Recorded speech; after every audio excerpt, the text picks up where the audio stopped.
이 스가랴 본문을 살필 때 이 스가랴 앞부분은 8개의 환상이 나옵니다. 지금 스가랴가 예언을 하던 시기에는 성전이 이제 다 허물어졌어요.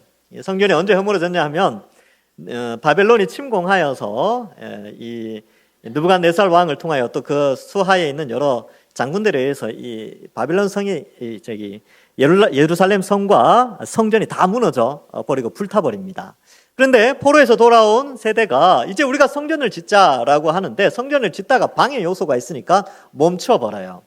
그렇게 멈춰져 있다가 다리오 왕 제2년에 하나님이 학개와 스가랴를 보내서 이 성전을 다시 짓도록 권면하고 있습니다. 이 역사의 기록에 보면 이 성전을 짓는데 4년 조금 더 걸리는 시간이 걸려요. 근데 오늘 이 말씀은 이제 성전을 짓고 있다가 학개와 스가랴를 통하여 열심히 성전을 짓고 있는 가운데 2년쯤 지났을 때, 이제 완공 때까지가 4년 조금 더 걸리는데 한 절반 정도 기간이 지났을 때에 하나님께서 이 스가랴를 통하여 계시의 말씀을 주시는 장면이 나오고 하나의 사건을 계기로 해서 오늘 내용이 기록되고 있습니다. 앞에 6장에서는 이제 하나님 그 예언을 해 주시지요. 앞으로 싹이라고 하는 사람이 등장하게 되는데 그가 대제사장의 역할도 감당하고 왕의 역할을 감당하여서 이스라엘을 통치하실 것이다 라는 것을 가르쳐 주면서 그것을 약속한 의미로 대제사장 요수아에게 금면류관을 씌워서 상징하게 하고 그 금관을 성전에 모시도록 그렇게 명령하였습니다. 자, 이제 7장에 들어와서는 전혀 다른 어떤 분위기가 좀 바뀌어 있는 그런 가운데에서 다리오 왕 제4년 다리오 왕 제2년 때에 공사가 시작되는데 다리오 왕 제4년이니까 2년이 흘렀죠.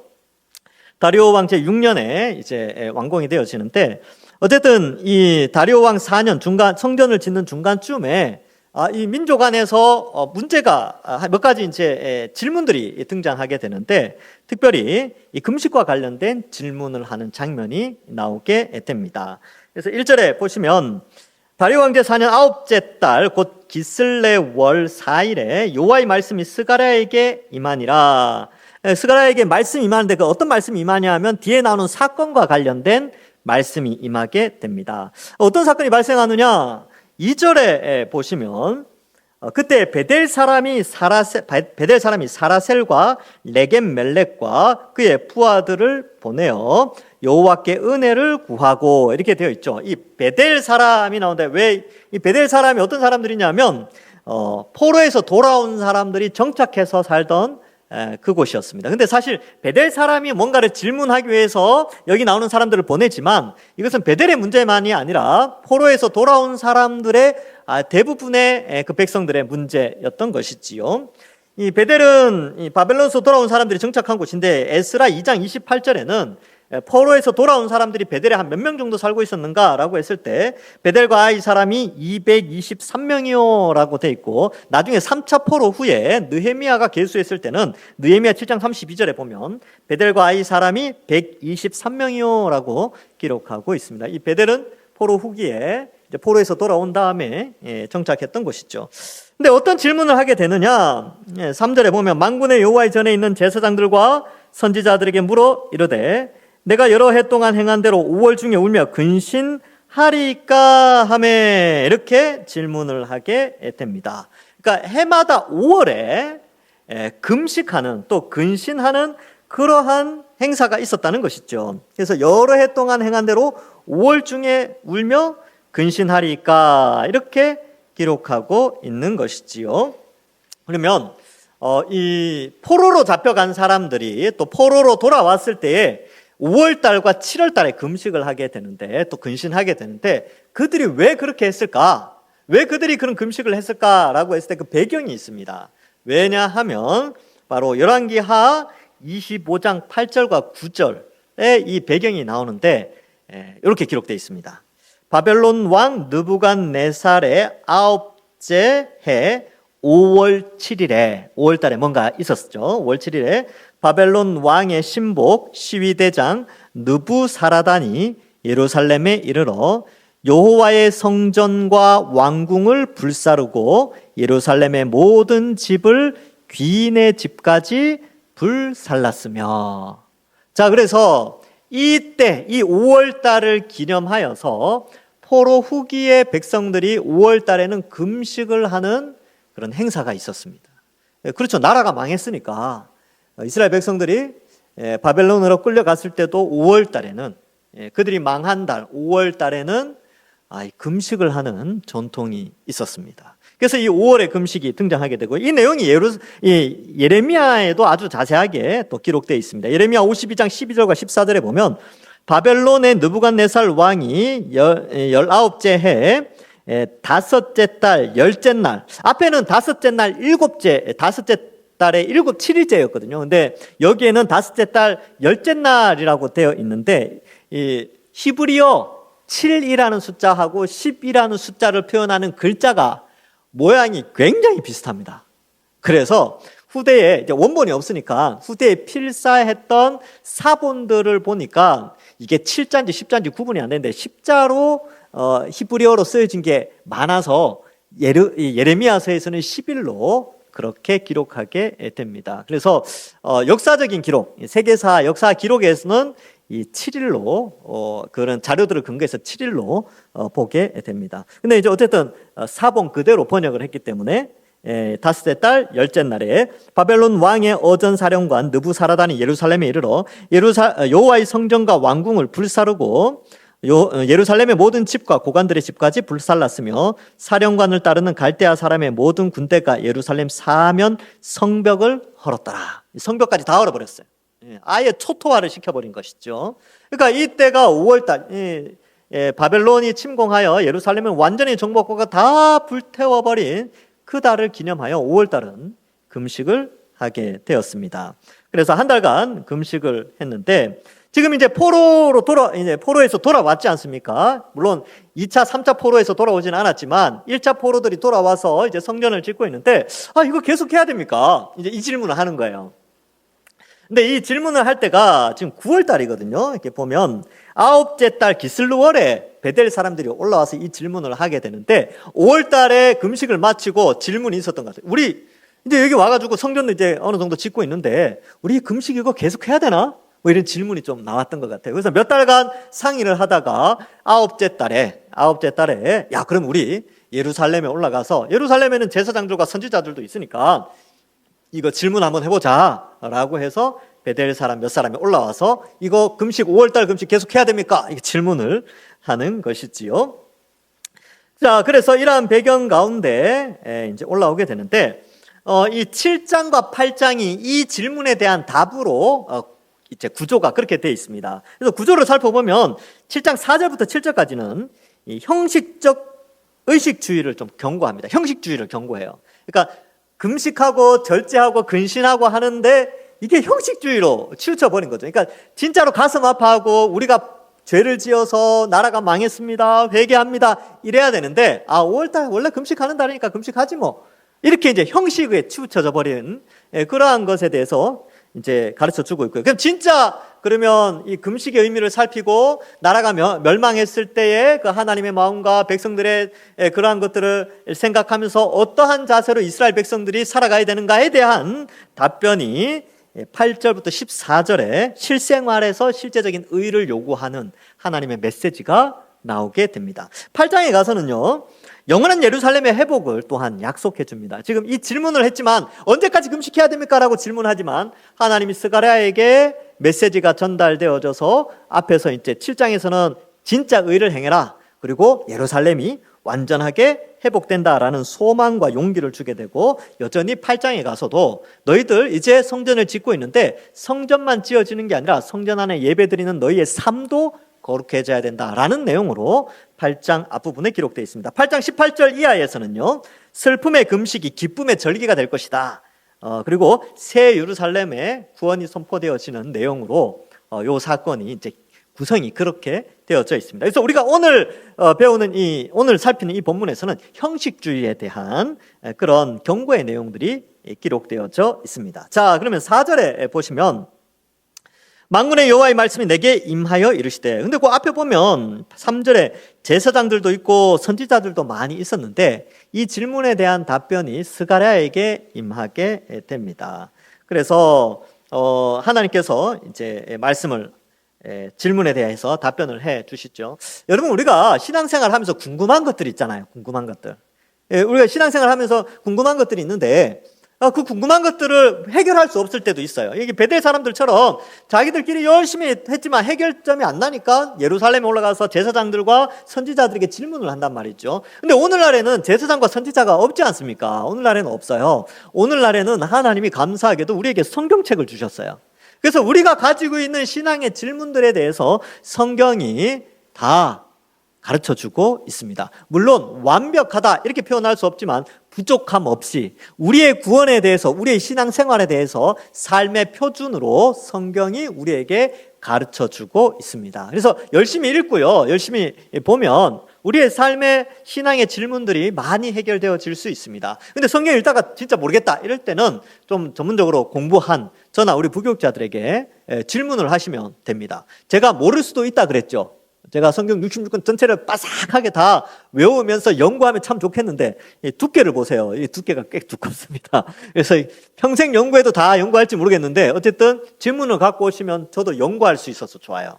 그래서 이렇게 공부를 하는 것이죠. 어쨌든 여기에 이제 베델 사람들이 질문을 가지고 오고 하나님이 선지자를 통하여서 스가랴를 통해서 질문에 답변해 주시는데 오늘날 우리도 신앙생활하면서 궁금할 수 있지만 하나님이 성경을 통하여서 알려주고 저 역시 성경을 통해서 알려드리는 그렇게 되는 것이죠. 자, 그래서 성경을 부지런히 읽어야 되고요. 성경을 읽으면 어떻습니까? 모든 성경은 하나님의 감동으로 된 것으로 교훈과 책망과 바르게 함과 의로 교육하기에 유익하여서 우리를 하나님의 사람으로 온전케 해주십니다. 이것이 중요한 것이지요. 자, 근데 이 당시에는 여러분 이 스가랴가 살던 때는 성경책이 비쌌죠. 이게 필사 조그마한 거 하나 필사하는데도 몇 달 걸리는데 그 인건비 다 줘야 되고 종이하고 이거 다 값을 치러야 되니까 성경책이 어마어마하게 비쌌습니다. 그러니까 일반 사람들은 성경책이 없으니까 질문이 생겨도 답을 찾을 수가 없었던 거죠. 그래서 예루살렘으로 올라왔던 것입니다. 자, 베델 사람들의 질문이지만 사실은 베델의 문제만은 아니지요. 자, 5월 달뿐만 아니라 7월 달에도 금식을 하게 됩니다. 5절에 보면 온 땅의 백성과 제사장들에게 이르라 너희가 70년 동안 다섯째 달과 일곱째 달에 금식하고 애통하였거니와 이렇게 되어 있죠. 아까 바벨론에 의해서 예루살렘이 멸망한 때가 이게 이제 양력으로 따지면 이렇습니다. 양력으로 이렇게 이제 바벨론 역으로 했을 때에 아까 나왔지만 586년 BC 586년 5월 7일에 왕궁과 성전과 가옥들과 성벽이 다 불타고 무너졌어요. 그런데 70년이 지났으니까 517년이죠. BC 517년이 딱 70년이 지난 때인데 이때가 바로 이 다리오 왕 통치 4년째입니다.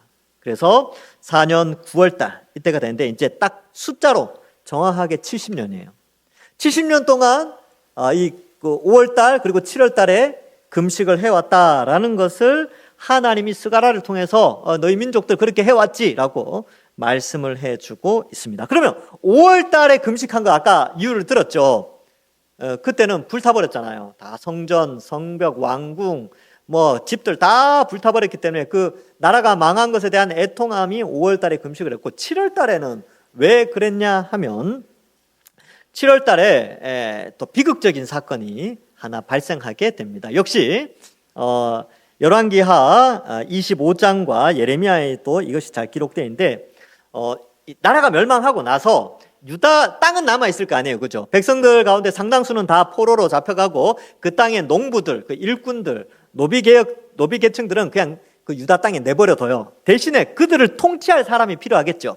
그래서 느부갓네살 왕이 통치자를 한 명 세웁니다. 그달리아라는 사람을 유다 총독으로 세우고 하나님께서 그 통치 아래 그 나머지 사람들이 이제 살 수 있도록 하고 또 여러 선지자를 통해서 이 바벨론에게 항복해서 하나님 뜻에 순종하며 깨끗하게 되어지고 반성의 기회, 또 심령을 깨끗하게 하는 기회를 70년 동안 예레미야를 통해서 그 의미를 부여해 주십니다. 그래서 이스라엘 사람들은요, 바벨론의 침략과 그 가운데서 자신을 돌아보고 회개하며 약속하신 70년의 때를 기다려야 되는 그런 의무가 있었어요.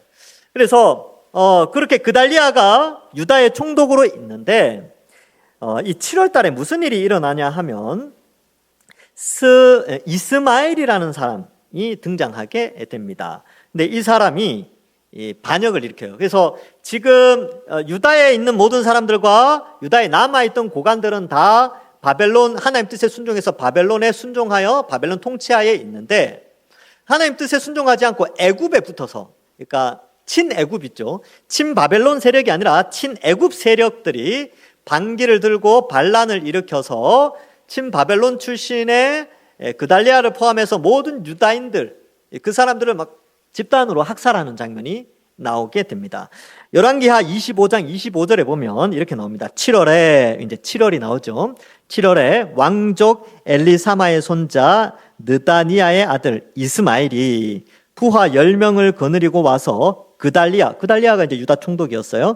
그달리아를 쳐서 죽이고 또 그와 함께 미스바에 있는, 이 미스바는 유다 총독, 지금으로 말하면 이제 총독, 물론 그 용어 자체는 바벨론 시대에는 총독이라는 용어는 없어요. 근데 우리가 쉽게 이해하도록 제가 총독이라는 표현을 썼는데, 유다를 다스리는 그 그달리아의 사저가 있던 곳이 미스바였는데, 미스바에 있는 유다 사람과 갈대아 사람들을 다 죽이게 됩니다.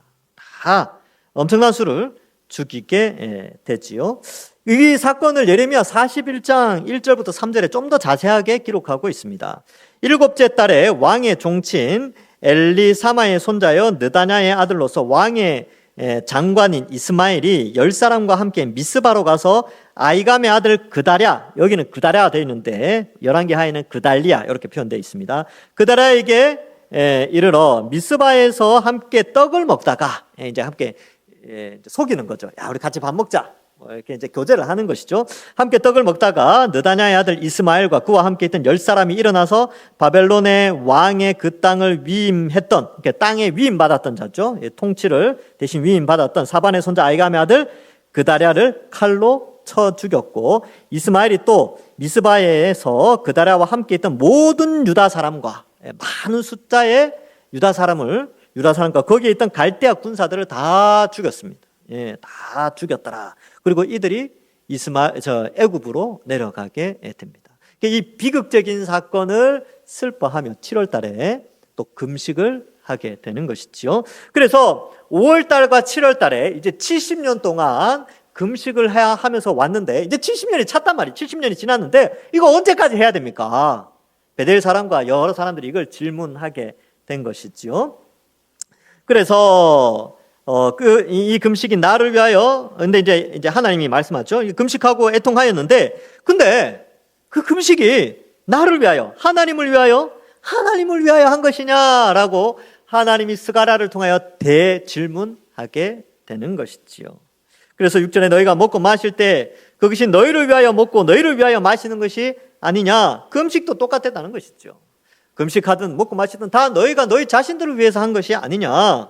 그 금식은 하나님을 위해서, 또 하나님과 그의 백성들을 위해서 하는 것이지, 너희가 너희 만족을 위해서 절제하고 너희 만족을 위해서 배부르게 먹고 그렇게 하지 않았느냐라고 말하고 있습니다. 그러면 여러분 7절에 보면 이 선지자를 통하여 외친 말씀이 나오는데, 지금 이제 포로 후기에 이 금식의 문제가 등장하였는데, 하나님께서 이사야를 통하여서 진짜 금식에 대해서 설명을 해준 내용이 있어요. 그것이 이사야 58장 3절부터 10절까지에 나오는데, 그 가운데 핵심되는 구절인 6절과 8절에는 금식이 뭐냐, 그렇다면 진짜 그리스도인들이나 구약의 하나님의 백성들이나 우리가 해야 되는 금식이 뭔지에 대해서 하나님이 말씀해 주고 있어요. 한번 읽어볼게요. 우리 같이 한번 읽어볼까요? 자막 띄워주시고요. 우리 이사야 58장 6절과 7절 같이 읽겠습니다. 시작. 내가 기뻐하는 금식은 흉악의 결박을 풀어주며 멍에의 줄을 끌어주며 압제당하는 자를 자유하게 하며 모든 멍에를 꺾는 것이 아니겠느냐. 또 줄인 자에게 내 양식을 나눠주며 유리하는 빈민을 집에 들이며 헐벗은 자를 보면 입히며 또 내 고륙을 피하여 스스로 숨지 아니하는 것이 아니겠느냐. 아멘. 이 이사야를 통하여서 하나님이 금식에 대해서 설명을 해주는데, 이 금식이라는 것이 단순히 음식을 먹지 않는 단순한 절제 행위가 아니라는 것이죠. 그 금식이라는 그 형식을 통하여 그 속에 담겨져 있는 본질이 뭐냐라는 것을 가르쳐 주고 있습니다.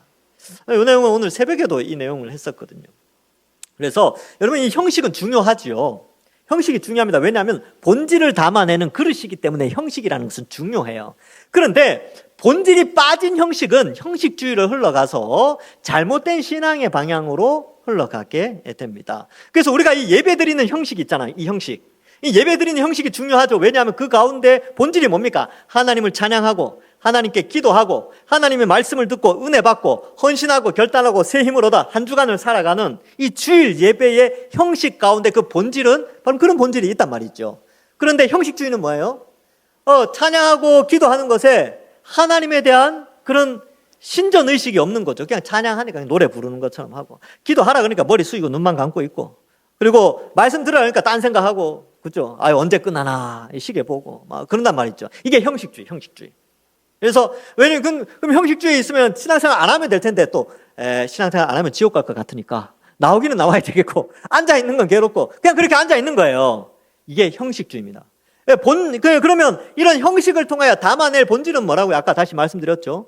나 같은 죄인을 구원해 주신 그 은혜 감사해서 찬양하고 기뻐하고 기도하고 말씀을 통해서 하나님이 어떤 분인지 알아가고, 그것 또한 말씀을 통하여 또 우리 성도들을 통하여 위로함을 얻고 새 힘을 얻어서 한 주간을 힘있게 당당하게 살아가는 그런 모습이 바로 이 예배의, 이 주일 예배의 어떤 목적이 되는 것입니다. 그래서 형식주의를 경고하고 있죠. 그래서 지금 하나님이 너희가 그게 지금 금식했던 게 나를 위한 거냐 너희를 위한 거냐, 나를 위한 건 없었던 것 같은데 다 너희를 위한 거 아니냐, 그렇게 말씀하고 있다는 것이지요. 그래서 여러분, 이 형식주의가 우리가 좀 경계해야 되는 그런 부분입니다. 그리고 오늘 이제 새벽에 호세아를 하는데, 호세아에서는 인애를 요구해요. 나는 제사를 원치 않고 인애를 원한다. 인애가 뭐냐면 헤세드, 이렇게 의무적인 사랑, 이런 뜻이에요. 의무가 부과된 사랑.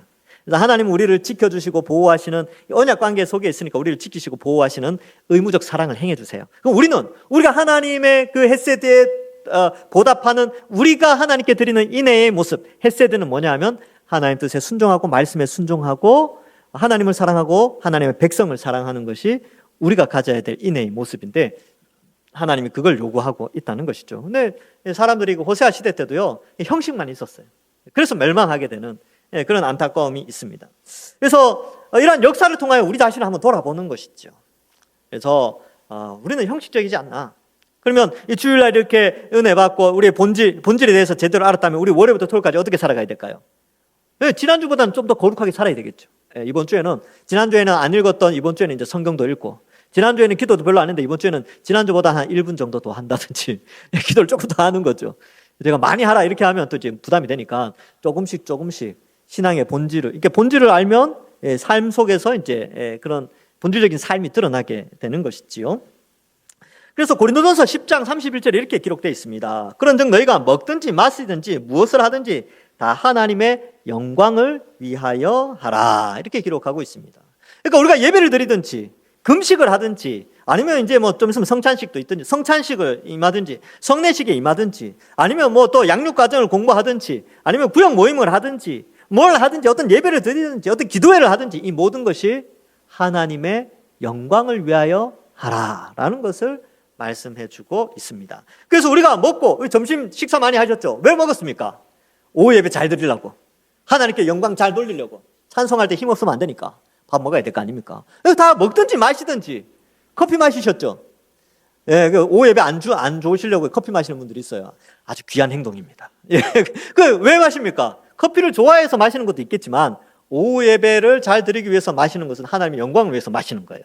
먹든지 마시든지 하나님의 영광을 위해서 하는 것이죠. 그래서 이러한 삶이 형식은 본질을 담는 그릇인데, 형식과 본질이 제대로 잘 갖춰져야 된다라는 것을 말씀해 주고 있습니다. 지금 이스라엘 사람들은 하나님을 위해 금식한다고 생각했지만 하나님이 보실 때는 하나님을 위한 것이 아니라 자기들을 위한 금식이었고 형식에 불과했다라는 것을 말해주고 있는 것이지요.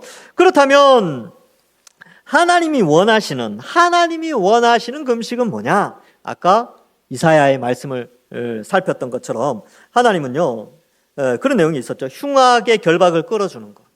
이게 왜 금식과 연결되어 있을까? 멍에를 풀어주고 압제당하는 자를 자유케 하고 멍에를 꺾는 것.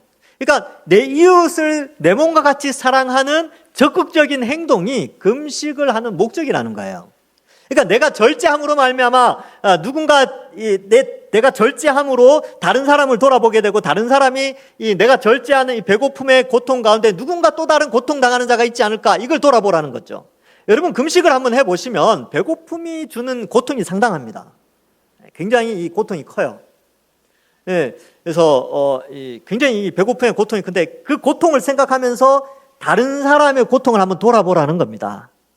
이 금식의 의미가 거기에 있어요. 그래서 우리는 그냥 단순히 굶는다, 나 이제 살 빼려고 하니까 이제 어디 가서는 살 뺀다는 말을 하기 좀 그렇고 난 금식한다, 뭐 이렇게 표현하기도 하는데 그런 목적으로 하는 게 아니죠. 금식을 통하여 배고픔의 고통 속에 다른 사람의 고통을 돌아보는 게 금식의 본질입니다. 아시겠죠? 그래서 어떻게 되어 있습니까? 다른 사람의 고통, 흉악과 결박을 풀어주고 멍에 있는 자들, 억압당하는 자들의 고통을 돌아보라는 거예요. 이게 금식의 본질이고요. 두 번째로는 줄인 자에게 양식을 주는 거죠. 내가 금식함으로 말미암아 내가 먹을 양식을 그동안 줄여왔던 자들, 사회적 약자들에게 손을 펴서 그들에게 먹을 것을 주라는 것이 금식의 본질이었습니다. 그런데 예수님 시대 때도 그랬고, 이 금식이 형식주의로 빠지게 되면 결국 율법주의 형태로 가요. 내가 금식한 공로를 자랑합니다. 그리고 그것을 하나님께 자랑하고 사람들에게 자랑했죠. 그래서 어떻게 합니까? 일부러 머리도 안 감아, 수염도 안 깎고, 일부러 냄새 막 나게 해서 냄새, 너 왜 그래? 그러면 내가 말 안 하려고 했는데 나 3일째 금식이야, 뭐 이런 거 자랑하는 거죠. 자랑. 내가 너보다는 더 신앙이 깊어. 이런 형태로 금식이 변질되어져 갔다는 것이죠. 그래서 예수님도 이 부분을 비유를 통해서 말씀해 주셨습니다. 그래서 세리와 다르게 저는, 바리새인이 그렇게 기도하죠. 하나님, 저는 저 세리와는 다르게 저는 일주일에 2번 금식합니다. 저는 뭐도 합니다. 근데 세리는 어떻게 기도해요? 하나님, 가슴을 치며 용서해달라고 기도할 때 하나님 누구 기도 받으셨다 합니까? 세리 기도를 받으셨다고 하잖아요. 그러니까 이 형식주의라는 게 자기를 드러내는, 금식이나 어떤 절제나 어떤 종교적인 행위를 자신을 드러내기 위한 수단으로 사용될 때는 형식주의로 빠지게 되고 결국 율법주의 형태로 빠져서 자기를 자랑하는 수단이 되어버리는 그런 안타까움이 있다는 것이죠. 여러분, 성경 읽고 기도 많이 하시죠? 전도 많이 하시죠? 열심히 하셔야 됩니다. 근데 그걸 통해서 나를 드러내겠다라는 생각보다는 내가 이렇게 말씀 많이 보고 기도하고 전도할 수 있는 이 은혜 주신 거에 감사하다, 이 마음이 본질이라는 거예요. 이 사명을 감당하게 해주셨구나, 하나님을 알아갈 수 있도록 해주셨구나, 이렇게 하는 거죠. 그래서 성경 안 읽는 사람, 기도 안 하는 사람 보고 말씀도 안 보고 기도도 안 하네, 이렇게 하면 잘못된 형식주의라는 거예요. 그래서 우리는 이 본질을 잘 깨달아야 하는 것이죠. 그래서 혹시 금식하시는 분들은요, 몰래 하시고 금식하면서 내가 먹을 그 음식의 그 값은 하나님께 구제 헌금으로 드리든지, 목적 헌금해서 구제 헌금으로 드립니다, 이렇게 하든지, 아니면 주변에 정말로 가난한 사람들에게 도와주는 그런 형식도 참 이 금식의 올바른 의미가 되는 것입니다. 그래서 이 금식이 이제 하나님께 기도하면서 내 소원 성취를 위한 수단으로서 사용되어지는 그런 형태로 많이 가는데, 글쎄요, 그건 약간 부차적인 거예요. 실제 금식의 원래 목적은 이사야가 아주 잘 설명하죠. 금식의 고통을 통하여 이웃을 사랑하는 것으로 연결되어지는 겁니다. 그런 의미로 생각하고, 물론 신약 성경의 금식 기도에 대해서도 아주 좋게 잘 설명합니다. 정말 하나님이 없을 것 같은 고통 가운데 있을 때 금식하라, 그때 금식하라고 예수님이 말씀하시죠. 예수님과 함께 있을 때는 금식할 필요가 없고, 예수님이 없다라고 여겨질 정도로 고통 순간에 금식하라라고 예수님이 또 말씀을 합니다. 자, 어쨌든 이제 마지막 절에 보시면 예루살렘과 사면 성읍의 백성이 평온히 거주하며 남방과 평원에 사람이 거주할 때, 요거 이제 포로 전에, 바벨론 멸망하기 전에 선지자들을 통하여서, 거기 보면 선지자들을 통하여 외친 말씀이 있지 아니하냐, 이렇게. 이 말씀이 바로 이사야의 말씀입니다. 그 말씀을 기억하라 라는 것이죠. 그래서 이 형식이 아니라 본질을 추구하면서 살아가라 라는 것이죠. 그래서 아마 이 답변 후에 이 금식하는 형식보다 이제 8절 이하에서 나오는데, 금식하는 그 행위보다는 너희가 이제 포로에서 돌아왔으니까 이제 성전을 지어가고 있으니까 너희도 신앙이 제대로 잘 서야 된다. 과거 포로로 잡혀가기 전에 조상들이 범죄한 모습으로 사는 것이 아니라 이제 포로에서 돌아왔으니까 새 이스라엘 백성답게 거룩하게 살아가는 것이 그 금식의 본질적인 의미를 살리는 것이다. 너희가 70년 동안 열심히 금식 잘 해왔는데 본질은 그동안 본질을 잊어버렸는데 본질을 알려줄게 라고 하면서 본질에 대해서 8절 이하에 설명하게 됩니다. 자, 말씀을 맺습니다. 여러분 이 오늘 말씀의 핵심은 그거죠. 우리는 형식보다는 본질에 집중을 해야 되는데 그 본질이라는 것은 하나님의 말씀인 성경을 통하여서 알 수 있어요. 이 당시의 사람들은 스가랴를 통하여 하나님의 직접 계시가 임하여 하나님이 알려주신 뜻을 알 수 있었죠. 오늘날 우리는 성경을 통하여서 성경 66권을 통하여 우리의 본질적인 신앙의 모습들을 알 수 있도록 해주셨습니다. 그러니까 성경을 많이 읽어야 되겠죠. 잘 들어야 되는 것입니다. 그리고 우리가 절제해서 예배드리고 봉사하고 절제해서 금식하고 절제해서 어떤 행동들을 하고 세상 속에서 절제해서 말도 절제하고 행동도 절제하는 그 모든 절제가 우리를 위해, 우리를 드러내기 위해, 우리를 높이기 위한 것이 아니라 하나님의 영광을 위하여 해야 된다라는 것도 우리에게 알려주고 있습니다. 아무쪼록 여러분 한 주간 생활하시면서 경건한 삶을 살아가는 것이 굉장히 중요합니다. 근데 그 경건한 삶이 경건하게 살도록 하신 목적은 나 같은 죄인을 구원해 주신 그 하나님의 은혜에 감사해서 또한 그것이 나의 자랑이 아니라 하나님의 백성으로서 하나님의 인내 또 하나님의 사랑에 합당하게 하나님을 사랑하고 이웃을 사랑하는 삶의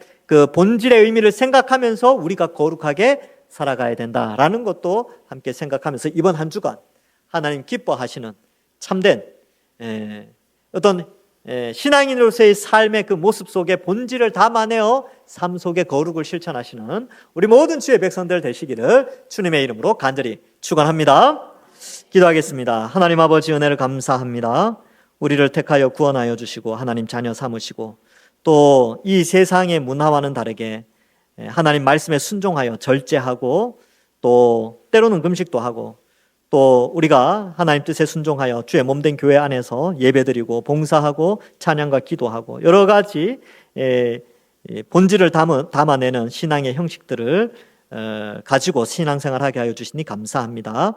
우리가 형식주의에 머무르는 것이 아니라 형식은 본질을 담아내는 그릇이라는 생각을 가지고 하나님을 향한 하나님의 영광을 위한 삶을 더욱더 잘 살아가게 하시고 이번 월요일부터 토요일도 하나님께서 우리와 함께하여 주셔서 하나님 말씀에 순종하며 하나님의 자녀로 하나님 사랑, 이웃 사랑을 실천해내는 우리 모든 주의 백성들 다 되도록 축복하여 주옵소서. 감사드리오며 예수님의 이름으로 기도하옵나이다.